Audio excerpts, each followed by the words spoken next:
So here we have a dog named Bambi that's a little rescue dog, and as you can see from her body language, the way she's holding her ears, her tail, the barking, the roo-roo-roos, it's a very specific, insecure type of barking. So Brian's going to go in and create a strategy to get her to connect with him, so we're going to see what he's going to do right now.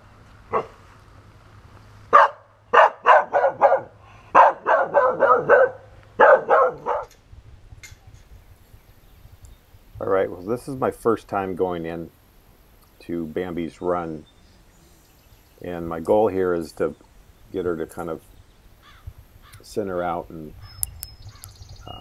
settle at one point so I can get the leash on her and bring her out of the run. But as Sherry pointed out, you can see she's got a lot of signs of an insecure dog. That barking right there, her body kind of curled up, and her tail tucked under, and her ears back. So.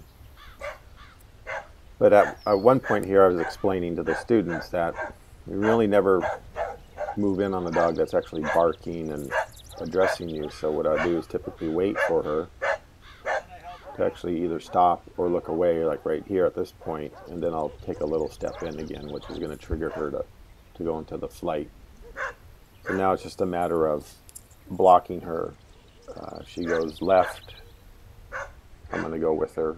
If she goes right, I'm going to go with her. If she stops right here, then I'm going to stop. So it's not about moving towards her at this point, because it's quite clear she's a little unclear of what it is we're doing here or what it is I want from her. So right there's a big shift in her.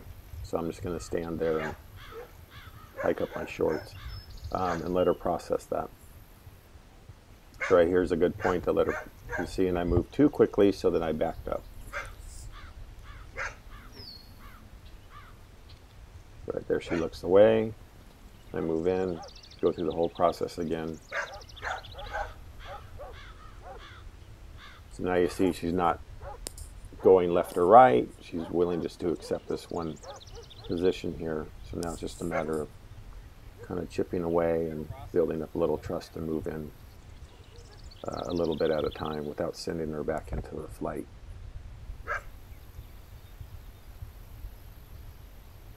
So just squatting down here to try and be more inviting to her, see if she'll be receptive of that and come in. But she's more about smelling the air right now, which is good.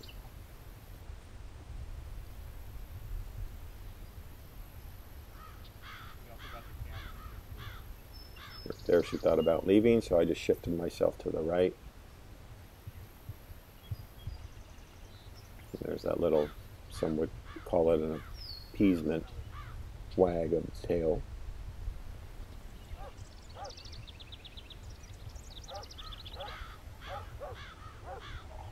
So I'm just going to go in with my hand and kind of see how she feels about moving in and being touched. And obviously she's not too keen about it, but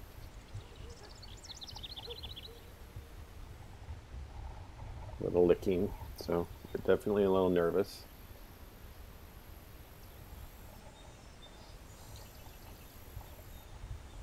There we go. So not 100% cool with me rubbing her on the cheek there, but now the gait's got a big area of excitement. She doesn't really get out and get walked a ton, so I'm sure she's very happy to get out whenever she can. But again, it's about getting her to come out under control as much as possible for the first go around. And I'm just allowing her to go out and put the pressure on the leash. And then you'll see how there she goes, and she comes back in and the pressure releases. And so I'll start using at some point the same body language and movement I was using in the beginning, which she now kind of understands.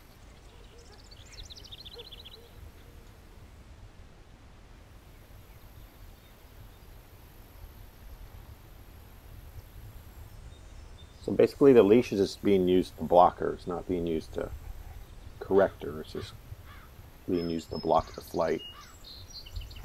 So now I'm just going to implement more spatial pressure. That's what I was waiting for.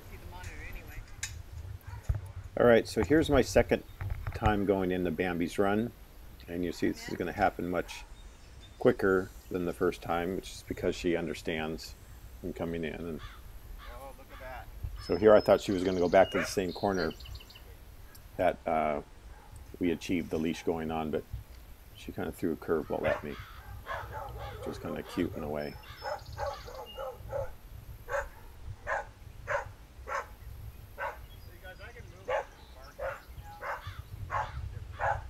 So she decided she wanted to go onto her doghouse, which I was fine with, because she's giving me the same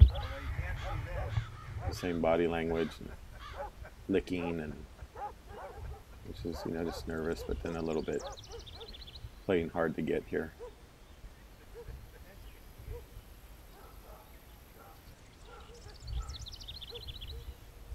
So you see now this time at the gate, I'm not going to let her go out like we did before, even though she tries.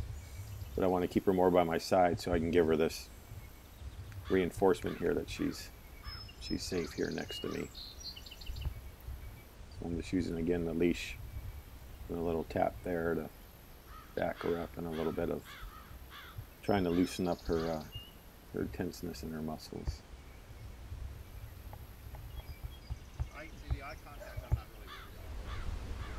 This is one of our students who was working her later that day on some long line, ended up adopting her.